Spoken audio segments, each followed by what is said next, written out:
I'm looking into the kitchen and I see the wait person like pouring the last part of one bottle in the carafe and grabbing a completely different bottle and a completely different vintage and a completely Oh my different grape gosh. and just Good pouring it in Lord. there and serving it up. And I'm like, do you do this all the time or just for the stupid Americans who aren't going to know the Oh difference? boy. Traveling the world to bring you delicious dishes, tasty beverages, and interesting experiences. This is the Destination Eat Drink Podcast on the Radio Misfits Podcast Network. I'm Brent Peterson. Welcome to Destination Eat Drink, the travel podcast for foodies, because the best part of any trip is what you eat. And this week, we're exploring the best day trips from Florence with my guest, Toni Mazzaglia. Toni's the founder of Taste Florence, a food tour company that takes curious and hungry visitors all around the city.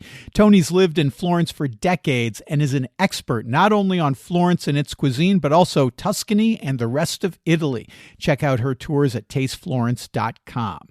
Toni talks about great day trips from Florence, including Lucca, where you can get something called the pie with the beaks. And we walk the stunning medieval walls of Lucca.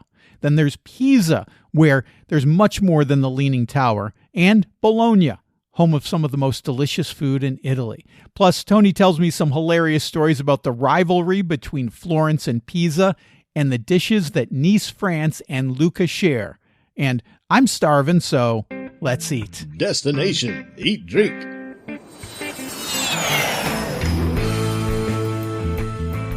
Toni Mazzaglia from Taste Florence. Welcome back to Destination Eat Drink. I always love having you on the show because we have such a good time talking together. Thanks for being here. I have a great time with you too, Brent. I'm glad to be back. What I thought we'd do is we've talked about Florence several times on the show, and you've given such great insights. And if people want, they can go back and listen to those because they're all still relevant today. All the recommendations and stuff that you give, and people should book your tours at tasteflorence.com. But what I thought we would do today is talk about some of the day trips from Florence, because I'm a big advocate of like sticking in one place and then hitting a bunch of different places. So you're not constantly packing and moving,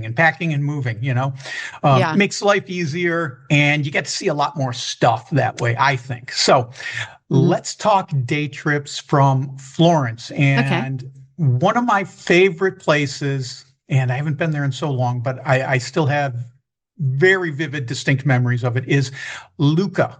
Talk to me a little bit about this city, this town, this medieval town in Tuscany. I'm glad you are asking me about Lucca because it's one of my favorite places in Tuscany.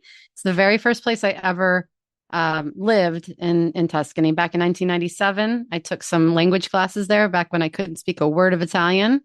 I just took 3 weeks of classes. I, of course, ended up learning very little at the time because I made a bunch of friends that were all English speaking, and we just went out to dinner and had picnics and had a lot of fun. So what can you do in Lucca? First of all, it's this gorgeous town that still has its original medieval walls, and the walls have been turned into a park. So I want you to imagine, instead of just like a normal wall that's maybe a meter thick or a yard thick, it's as thick as a boulevard in a city, or I'm saying thick, but as wide up top as a boulevard in a city. So you have a road down the middle, and then it's lined with trees. It's in the fall, it's beautiful.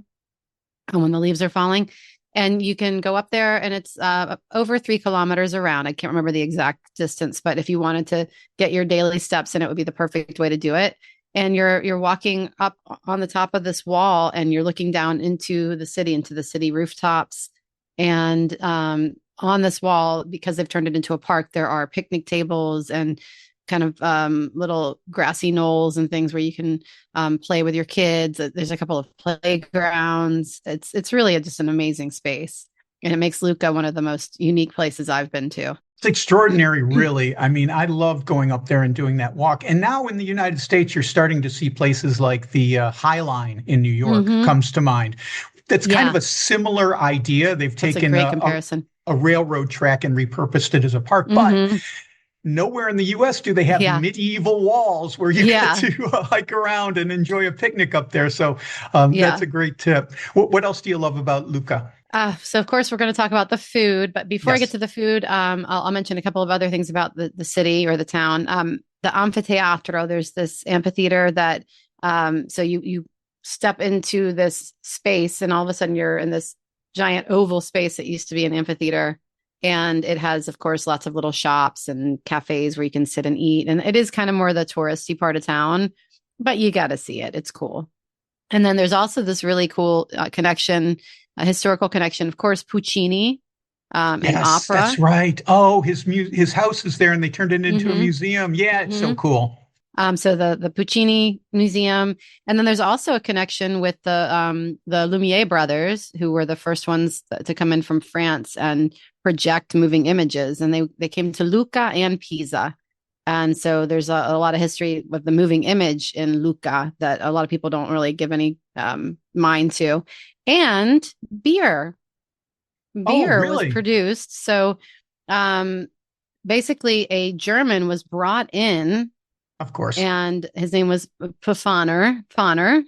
And so Fahner was a expert beer maker, and he came in and produced beer. And then when Mussolini came into power, he decided that he didn't want beer being produced in Italy, that wine would be the only beverage. And so beer historically was produced in Italy and then had a little rough patch because of fascism. And then it's made a huge comeback. And so now you can go. There's a great little place on Via Filungo, which is kind of the main drag, called De Cervesia Beer and Shop. So they produce beer and they have a beer shop. They actually have a couple of locations in town, if I'm not mistaken. The main one being in Via Filungo. And then there's so, how am I going to be succinct with this? Because I love this town. So there is also Faro, Farro. I know that we say Faro in English, but Faro. Faro is one of the big important crops of the Lucca countryside, and so is olive oil, by the way. So you can go outside of Lucca. The problem is you need a day trip for your day trip. I might have to rethink this. You might have to go stay in Lucca because Lucca is so much more than I remembered. So you can go and see olive oil being produced if you're there at the right time of year, October, November. But the farro is part of a lot of their recipes, and they have a fabulous farro soup that I love it. And then it's also used in a lot of their beer. That's the grain. Yeah, the grain, exactly. Spelt wheat.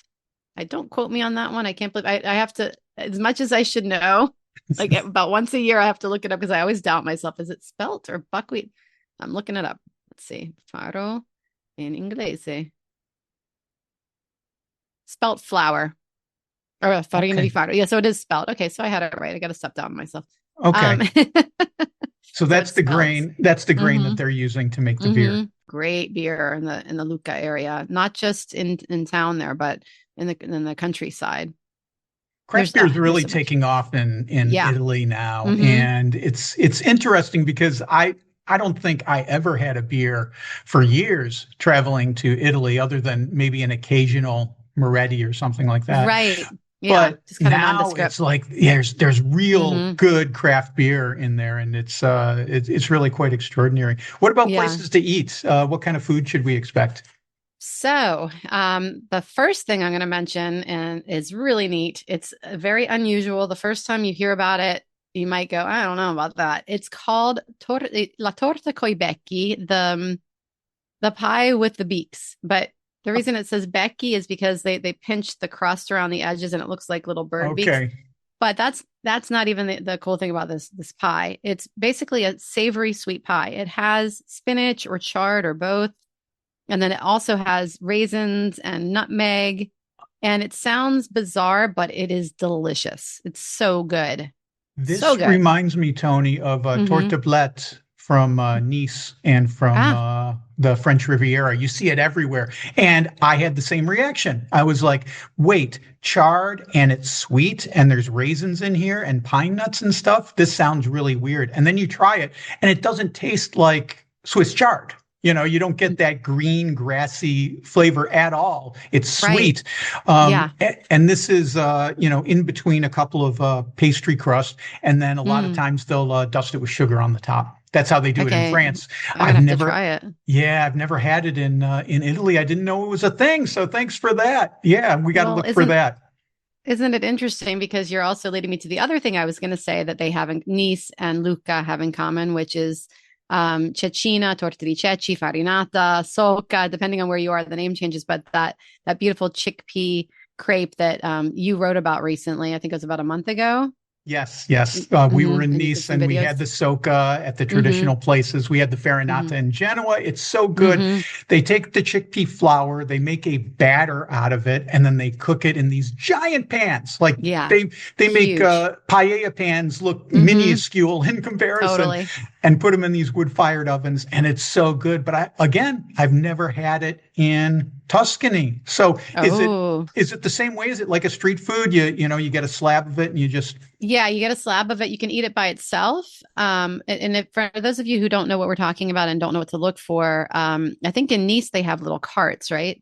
they They have have carts, carts. but there's also sit-down restaurants. You can go to Oh, like Chez Pepe and sit down uh-huh. and have it. And speaking of beer, they make a hmm Soca beer out of chickpeas. So Ooh, I want to you try can really that. go nuts on the chickpeas if you want when you're in Nice. I But love the mighty chickpea. yeah, it's so good. Well, of course, in Italy you have it with your hmm pasta and everything. hmm So you get it, you get a slab of it, and is it Yeah. anything fancy on it, or is it just salt and pepper? So it depends on where you go in Italy. For example, throughout Tuscany and also up in Genova, it's you usually get a slice of it, and they'll sprinkle some black pepper on it. But they'll ask you first because a lot of Italians are real voodoo about black pepper. They think it's going to hurt them because it's bad for their liver. So it's a whole thing. Um, but like in Livorno, for example, near the food market of Livorno, can't remember the name of the place. It's very famous. If you Google it, you'll find it. They do it where you can have it by itself. You can have it, and also in Pisa and Lucca, you can have it in served in a piece of focaccia, like as a sandwich, if you want to make it a meal. I don't like it in the bread because I feel like it's like just too much going on. I would much That's rather kind just of have like, a slice of yeah, it. it's a bit of a You know what hat I on a mean? hat, isn't it? Yeah, exactly. Kind of, it's overkill. With that said, if you have a good one, it's delicious. Right. But it's basically also, in my opinion, it needs to be thin, not too thick. So also, if you walk into a place and it looks like it's more than a centimeter high, so like, yeah, more than a centimeter, bad news. Even a centimeter is kind of pushing it because it needs to be soft and kind of, I don't want to say gooey, but soft in the middle and then crunchy and crispy and flaky on the edges. And then when you get to the crust where it's got that little tiny bit of charred yummy, oh, Oh, it's so really good. good. Oh Yeah. man, got to hop on a plane and get there Yeah. immediately. I One of would my be favorite things. I don't know if I said the name of the place where I recommend getting the cecina. It's called Da Felice, and they do the cecina by the slice, and you can have it just a slice of it, or you can have it on focaccia. I just like a slice of it. And then they also have pizza by the slice. It's not my favorite pizza. It's good. It's good pizza by the slice, but I would go in there for the cecina and get a beer. There's nothing better than a cold beer, especially if Yeah. you're traveling in the summer. Cold beer and a hot piece of cecina.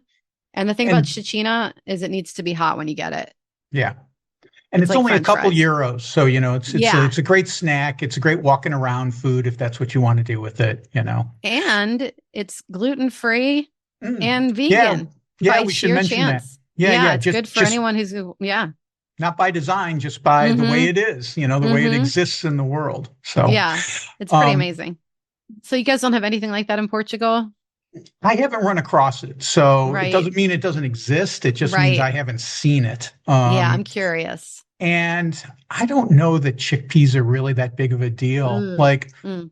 um, I can only think of a couple of places where I can get like dried chickpeas because that's the Right. way I prefer them. And then in the Mhm. grocery store, you'll see them in jars, Mhm. and in cans and stuff like that. But it doesn't seem like it's extraordinarily popular. Now, someone from Portugal is going to hear this and go, "You don't know what you're talking about." But this has just been my experience so far. Right. Yeah. And if they are there, maybe it's in like a little town you haven't been to yet. If you're enjoying Destination Eat Drink, take a moment to rate and review the show on your podcast app. Just takes a moment and it helps me and it helps other foodie travelers just like you find the show. And if you want to hear more of my conversation with Toni, become a member of my Substack. My members get access to the full interview where we talk more about Pisa and the unique city holiday there, the best gelato in Bologna, and much more. Become a member of my Substack at destinationeatdrink.substack.com. You know, Lucca always has a special place in my heart because this is one of the first places Karen and I went together in Italy. She'd been to Italy many times before, but together we went there. Went to Florence first. Didn't know you then. And then we went to Lucca and we stayed overnight and we went to this restaurant called Leo's, and Leo was Kieran's father's name. So we're like, we have to eat here. And it's one of those rustic special places. And, you know, even 25 years later, I still remember that meal. One of my favorite visions was we ordered a carafe of the house wine, and I'm looking into the kitchen and I see the wait person like pouring the last part of one bottle in the carafe and grabbing a completely different bottle and a completely different vintage and a completely different grape and just pouring it in there and serving it up. And I'm like, do you do this all the time or just for the stupid Americans who aren't going to know the difference? Oh boy. Well, it's funny because I have a funny story from the same restaurant. I used to go there when I was there studying, and my friends were a Dutch girl that we're still in touch. I love her, Mireia, and a bunch of Germans and stuff like that. And we would all go out to dinner whenever we could. And they had already been there for a month, so they knew what to order. And I'm there agonizing over the menu because I can't read the language and I don't want to miss anything. And at the time, I mean, this was 1997, so what? Almost 30 years ago. 30 years, yeah. The son with like these big curly hair. He was probably 18, maybe 20 at the time. I would love to go back and see him now. He just was so annoyed with me. And then the best part of the whole meal was, so after you have your pasta, then you have your meat in Italy, right? If you're going to have both. And then that's when you would have your salad and maybe or a vegetable. So my salad comes. And at this point, of course, the grated Parmigiano has disappeared from the table because especially in these old school restaurants, they leave the Parmigiano on the table just long enough that you can put some on your pasta, but not long enough that you can do anything dumb with your Parmigiano. Yeah. And so here I am. I'm like, where's the Parmigiano? And I ask him for the Parmigiano. He's like, what do you want it for? And I was like, to put on my salad. And he's like, no, non ci credo. Formaggio con insalata, ma no. And he got all upset and just walked off and never brought me the cheese. And now, of course, I would never do that. But back then, I had been in Italy it was my first time in Italy. I'd only been there for maybe, 2 days at that point. Yeah. But I'll never forget that. I just love how you have to pass the test, Yeah. It's like, in the US, it's like customers always right. Give them what they want. They might be, if you want to order your steak well done, you can do it in the United States. You can't do that in Italy, especially in Florence or in Tuscany. Florence. No. Yeah. But, they're like, Parmesan on your salad? No way, sister. No way. You're lucky they didn't kick you out of the restaurant, Toni. I know. Actually, probably did. I just didn't understand them. Yeah. That's the benefit of not speaking the language. Now I speak the language and I would try to defend myself, Right. But yeah, hopefully he doesn't remember that was me if I go back in there. All right. So Lucca, that's, I don't know about an hour from Florence, and you can get there on the train or the bus. I think the bus is maybe quicker. So that's a great day trip. You're not spending all day transporting yourself to get there. So great idea. One thing before I forget, if you go by train, because I had a good friend that went one day and I don't know, sometimes people will come to visit and they're afraid to call me to ask me stuff. And I'm like, please call me. Because what happened was she got to Lucca by train. And then a lot of the train stations, you can go out on either side of the train station. And instead of going out towards the main entrance, she went out the back entrance. And then she was like, where am I? This is weird. And didn't call me. So basically spent like an hour trying to figure out where she was. So whenever you get off in a train station in Italy, if you have a choice of going to the front or back, like if it's like a pass-through one, always go towards track 1 to get out, because that's going to be near the main entrance. I know it sounds obvious, but it happens to the best of us. You don't want to make that mistake. Yeah. Or follow the Italians. Yeah. Right. Well, but if you're following the Italians, that's probably what she did, because there's a parking lot back there for commuters. The Okay. parking lot is So she ends up in the lot, or maybe Yeah. she ends up where people are transferring to a different Yeah. train or something like that. Exactly. So, Yeah. good tip. Let's move on to Pisa because, Mhm. and Pisa, I think, is about the same amount of time to get there, maybe an hour from Florence, Yeah, maybe a little bit longer. Let's call it an hour and 15, hour and 20 for both of these towns. They're not in the same direction, so you could do them both in the same day, but I wouldn't recommend it, No, because that then would you're be not going to tough. really do any quality. So Pisa, I've got a little bit of a love-hate relationship with Pisa, because Okay. I almost married a guy from Pisa and lived there for about a year and a half. All right. And he was a great guy, but he was 10 years older than me.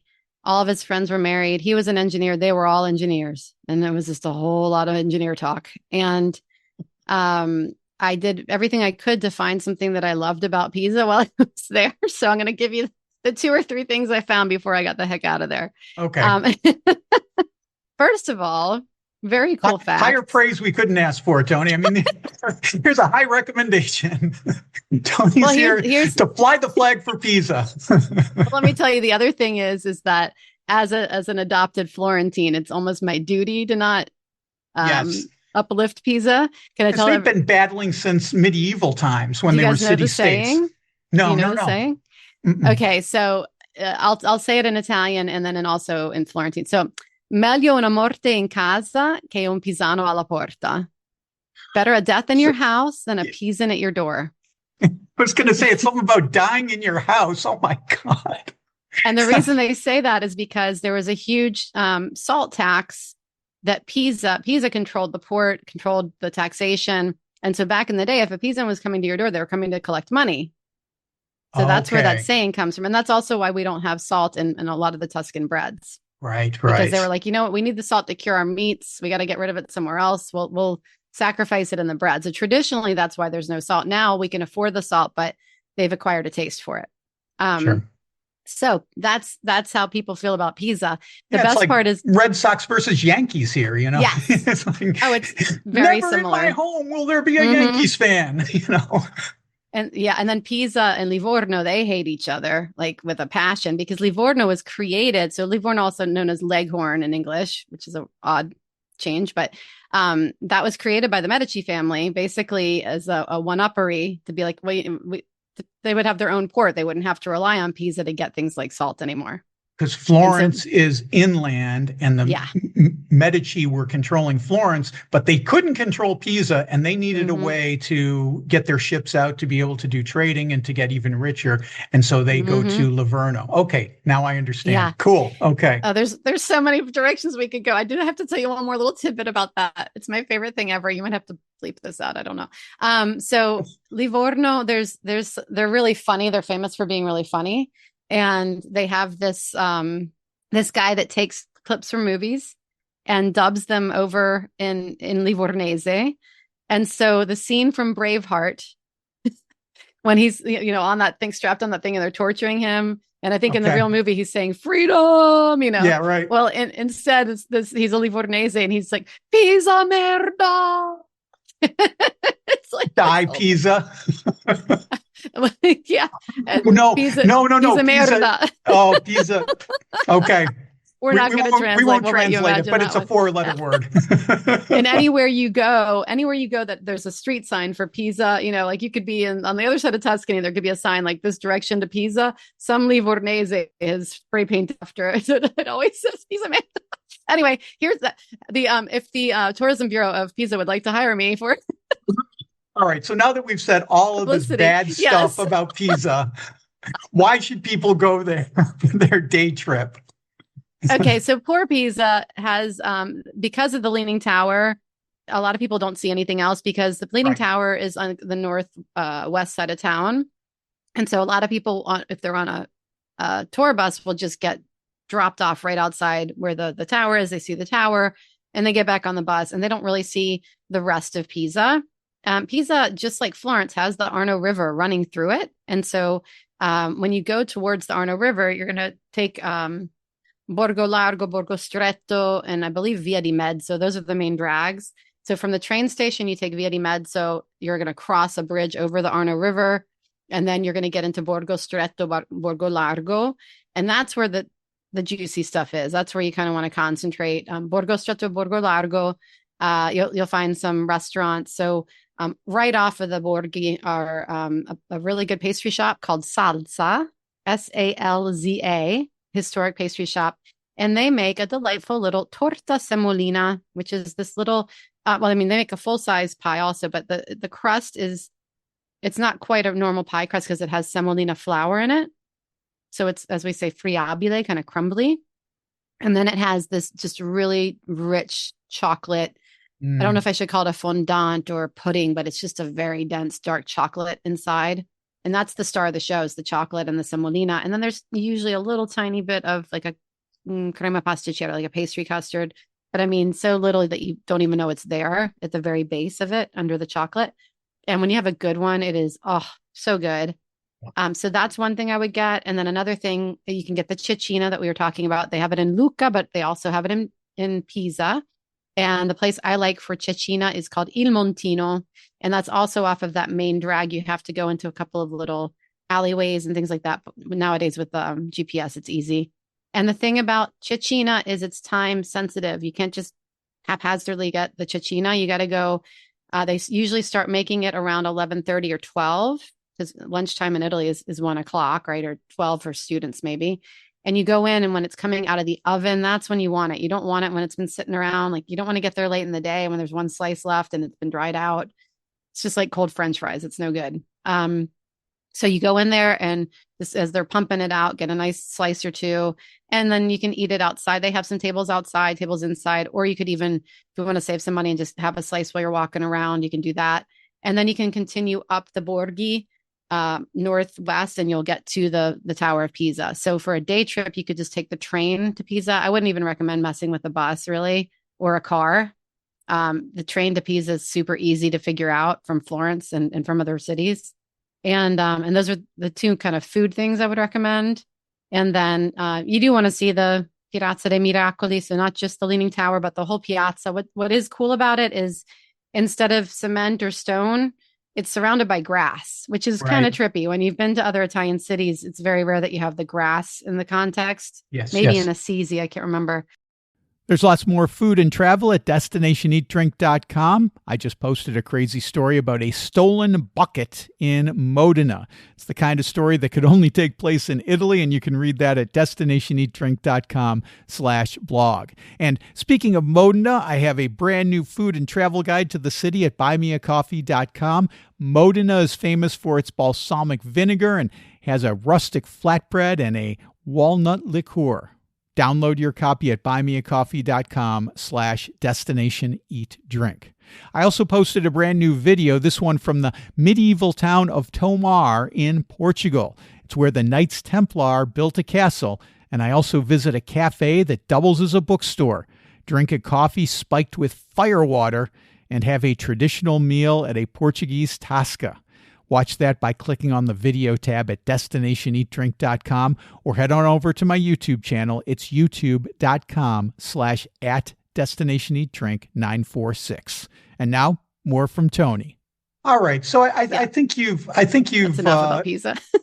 but I think you've given a fair representation that there Thank are you. things to do in Pisa besides the Leaning Tower, because I think if people are just focused on Instagram, they might think, oh, that's the only thing to do. And frankly, that's the reason why I've always skipped Pisa. I've never gone because I was like, oh, do I really need to see the Leaning Tower? I've seen pictures of it. That seems like enough. But it sounds like there's stuff to do. And there is. And it's well within reach from Florence. All right. So let's go in a different direction. Let's go up north to Bologna. This is a city I'm very familiar with, one of my favorite food cities and just cities in general. And I think a lot of Americans skip it because, it's not part of the big four of Rome and Florence and Venice, and maybe you toss the Cinque Terre in there or something like that, or Amalfi Coast. So they skip Bologna, and you really should, because it is an amazing food city. Now, you can do it in a day trip. I would say you could spend a week there and not see everything. But let's say we're going to do a day trip. We hop on the train. We're there in less than an hour. It's so easy to get there. What do you like about Bologna, Toni? The food, the food. Tuscan food is relatively healthy, right? Like olive oil based and lots of fresh veggies and stuff. And even though they do, of course, have great veggies up in Bologna and the rest of Emilia-Romagna, a lot of the foods are fat based, like animal fat based, because that's what they had available. So, your famous ragu bolognese is the fat in that is going to be from the meats that go into it. And then you have these pastas, these just not even paper thin, just as thin as silk, just absolutely gorgeously hand rolled by these women called sfogline. It's a profession there, and they have these rolling pins, and so you can walk around in Bologna, especially the morning market area, and just see all this fresh pasta in the windows, see these giant wheels of Parmigiano Reggiano that are produced nearby, have them slice prosciutto di Parma for you and just eat it until you can't eat it anymore. And mortadella, I wish the audience could see you right now, Toni, because you are rapturous as you are describing this. I love it. You are so into it. Yes, the pasta is amazing. The ragu is incredible. All of that stuff. But for me, Bologna will always have a special place because of this dish called crescentina, because my friend Luigi is from Bologna, and him and his wife, Steffi, who's from Venice, they opened a restaurant back in the 90s in Rhode Island. And I used to go there all the time. It was my favorite. It was, in my opinion, in a state that's filled with great Italian restaurants, it was the best Italian restaurant. And I believe it. He made, well, she was the cook, so she made it, but he must have taught her because he was from Bologna, taught her how to make crescentina. And so my first experience with crescentina was in a fancy restaurant on a piece of china, the fried dough, and then she had the lettuce, the greens on top, and then she would take a radish and cut it lengthwise, and then she would dig out these little tiny holes and put peppercorns in them and put little chives in that looked like antennas, made it look like this little ladybug. Oh, and wow. So this is what I thought crescentina was for my whole life until I go to Bologna. And I'm like, Michelin crescentina. It is. It was totally Michelin crescentina. And then I go to Bologna and I'm like, oh, it's street food. I had no clue. I had no idea. And that's what it is. It's fried dough, and then you put stuff on it. It can be around cheese, it. Cheese or the prosciutto or whatever, vegetables. I've seen sweet ones with Nutella on them. But, and it's a few bucks, and you walk around with it, and it's one of my favorite things. It's so good. I love crescentina. Good. So now, aside from the ladybug, was her crescentina like in a square form where it looked like a little pillowcase? It was more like a pillow. Yeah, it was more fluffy, It was like for want of a better comparison, it was like the fried dough that you'd get at the state fair, kind of, So it kind of puffs up a little bit, and you have those little pillows in there. Yeah, exactly. Yeah, kind of empty. Except way better. Way better. Oh, way better. Yeah, exactly. So it's a great place you can go and do a day trip if that's all you have time for, because the speed train is only 30 minutes. As a matter of fact, if you take that train, 2 tips. First of all, book it way ahead of time and it'll be cheap. And second of all, pay attention, because if you're in the bathroom, I did that once. If you're in the bathroom, that train is 30 minutes. And if you're not paying attention, you could easily end up in Padova. Okay. It happened to me one time. And I speak the language fluently, but one time I missed my train because I was like, oh, I got to pee before I get off the train. And then that was it. Next stop, Padova. So make sure you're paying attention. Do not take a nap. Do not pass go. Do not go to the bathroom. Yeah. And Bologna is very walkable too once you get there. So I mean, it is a big city, but it's definitely walkable, and most of the stuff you're going to want to see.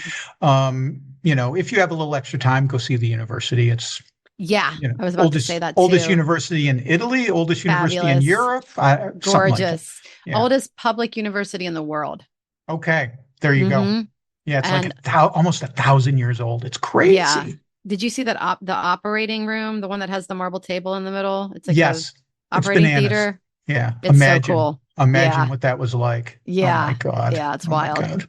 Yeah, Bologna is awesome. So, Toni, this has been great talking to you about these day trips to Lucca, to Pisa, and to Bologna. And these are all reachable by public transit. So if you don't have a car, it's really easy. But there's a lot of other day trips that I want to talk to you about. We got to go to the beach. We got to try some wine. We got to go to some wine regions, maybe some stuff that's not as reachable without a car. So would you come back and do another episode with us and talk about some more day trips from Florence? Gladly, yeah. Okay, great. Okay, perfect. We'll do that then. Thanks for being on this week, and looking forward to talking to you again next week. Thank you, Brent. Okay, there you go. That's Toni from Taste Florence. Book a tour at tasteflorence.com. There's also a link in the show notes. And Toni will be back next week to talk about some wine trips in Tuscany, plus some beach breaks. It's essential if you're planning a trip to Tuscany this year. Subscribe to Destination Eat Drink so you don't miss that. Destination Eat Drink is distributed by the Radio Misfits Podcast Network and Ed Silla. Thanks, Ed. I'm Brent Peterson, and I'll see you down the road. Join us next week for another culinary adventure on Destination Eat Drink, a presentation of the Radio Misfits Podcast Network.